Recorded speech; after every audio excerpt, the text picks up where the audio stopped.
নতুন এক সূর্যোদয় হবে, স্পষ্ট ঘোষণা করতে চাই। আর যদি একটা গুলি চলে, হেফাজতে ইসলাম বাংলাদেশ ঘরে বসে থাকতে পারবে না। আমার সন্তানের লাশ নিয়ে আমরা কবরস্থানের দিকে যাব না।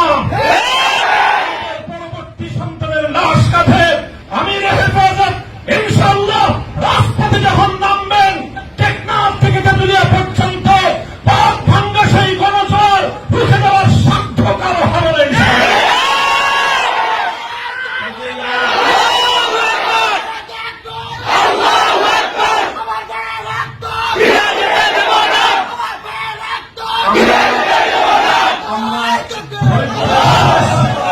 করেছি পরিস্থিতি এভাবে যদি চলতে থাকে, আর যদি আমাদের দেশের জনগণের নিরাপত্তার দায়িত্বে নিয়োজিত আইন শৃঙ্খলা রক্ষাকারী বাহিনী বুলেট যদি আর বন্দুকের নল থেকে আরেকটি বুলেট ছুড়ে, তাহলে বাংলাদেশের পরবর্তী গণ অভ্যুত্থান অবশ্যম্ভাবী হবে। সে অভ্যুত্থান রুখে দিতে কেউ পারবে না। আমরা আল্লাহ পাক রব্বুল আলামিনের কাছে দোয়া করব, যারা বৈষম্যের বিরুদ্ধে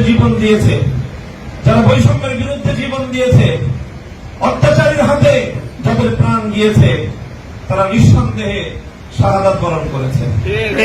কাজে সেই শহীদদের আত্মার মাগফিরাত শুধু নয়, বরং শহীদদের শাহাদাতের কবুল হওয়ার জন্য আমরা দোয়া করবো আল্লাহর কাছে।